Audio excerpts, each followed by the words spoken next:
You know. So, malamang kaya mo kilik yung title, nasa stage ka na kung ano bang bibilin mo. Kung okay ka na sa phone, kung bibili ka ba ng like na itong mga action cams na ganito. Again, disclaimer lang, hindi tayo professional. Nagbe-base lang ako sa mga experience ko kasi tulad mo pinagdaanan ko rin yun. So, bibili ba na okay na ba ako sa camera, like yung mga cellphones or yun nga itong action cams or itong DSLR. So siguro bibigyan ko na lang kayo ng kung saan ko ginagamit tong mga to. So with that being said, unahin na natin tong DSLR. Well, yan ang gamit natin. Yung sa front cam natin, yan yung nakikita nyo ngayon is yung 6700. At ito, itong ZVE10 is yung top view. Yung usual nakikita na pang setup natin pag nag-unbox tayo at nakaganyan. So, yun nga, ginagamit ko siya pag nandito sa office, studio. Kasi medyo malaki siya.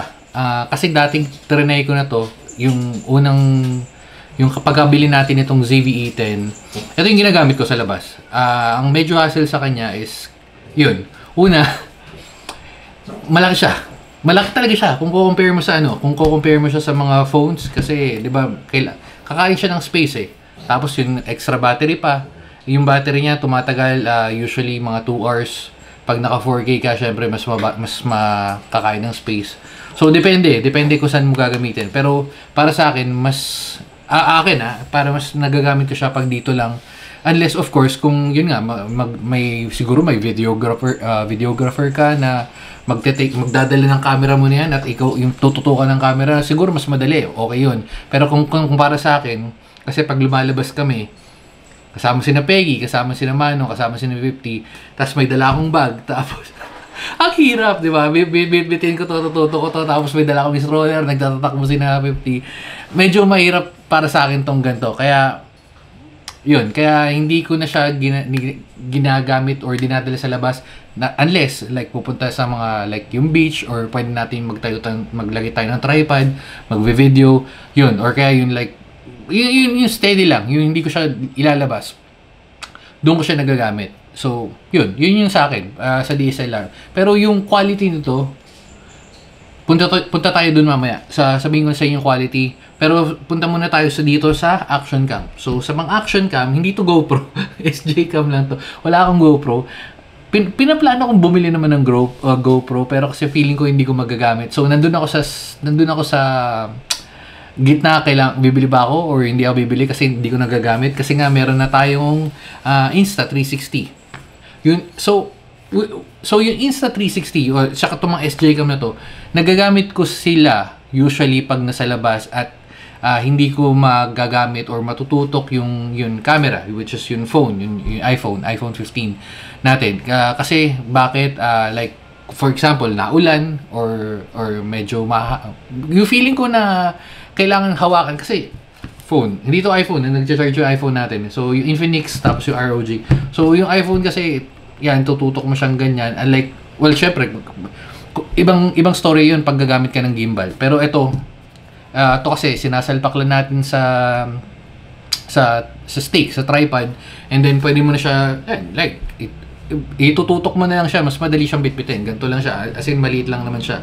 Ang medyo hassle lang sa kanya, again, tulad ng DSLR, kailangan mo ng sariling battery. So sa 360, usually tumatagal to ng mga 1 hour 30 minutes. Tuloy-tuloy yun.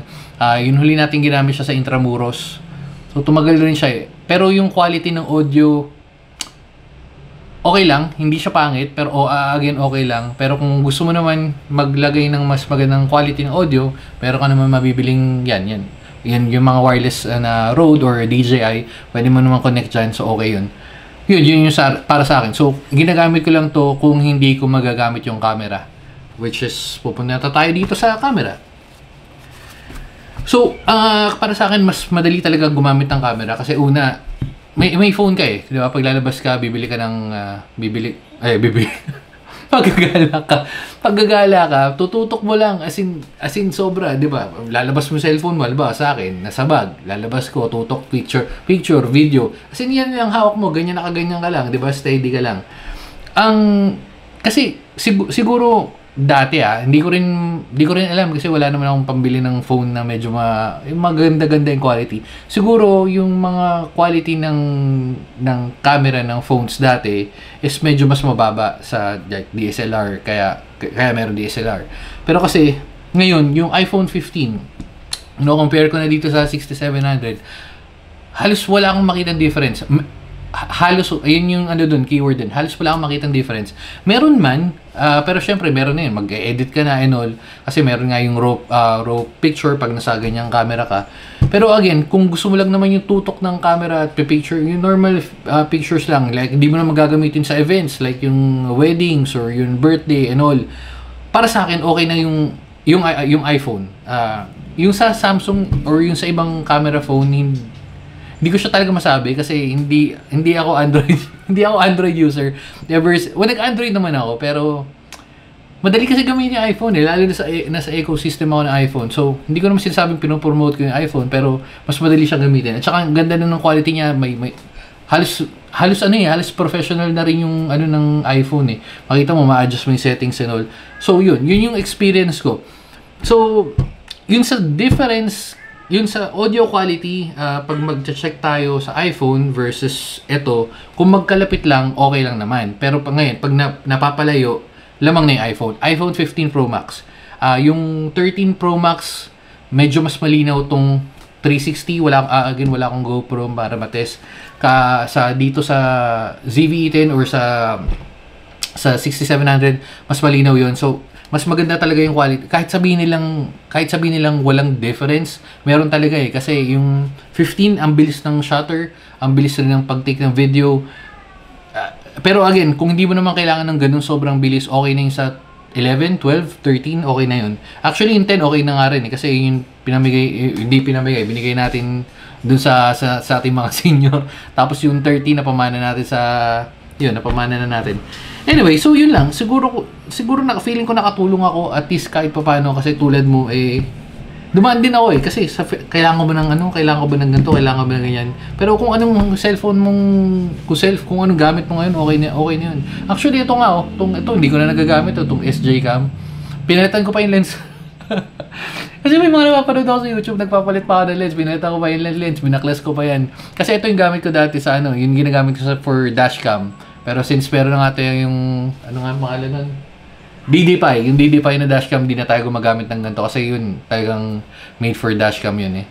Ayun lang. So, kung may tanong kayo or comment nyo lang. Pero for quality, kung siguro for overall performance, again, mag-stick ako sa camera, sa mga phones, lalo na sa iPhone 15 Pro Max. Kasi, ang daling yung bitbitin. Cellpack mo lang, tapos kung kailangan mo ng power, kung kailangan mo i-charge, may power bank naman na dali. Unlike nung maganto, syempre kailangan mo ng battery, yan, may extra battery. Although pwede mo naman i-charge, pero medyo hassle. Ito rin, may nabibili ka rin ng extra battery. So kung irarank ko siya, magpupunta ako dun sa base kung gagamitin ko, like portability, phones, and then ito, at huli yung DSLR, yung mga ganito kasi unless na kung ikaw lang yung nagfo-photo or nagvi-video sa sarili mo, medyo mahirap tong gamitin kasi kailangan mo na setup, kailangan mo na tripod, kailangan mo ng ganito, unlike yung ganito is point and shoot lang. Okay, so yun lang, siguro dito na natin tatapusin picture natin. Yun na natin tatapusin. Bye bye and babu, may dumaan pa motor. Yun na, bye bye.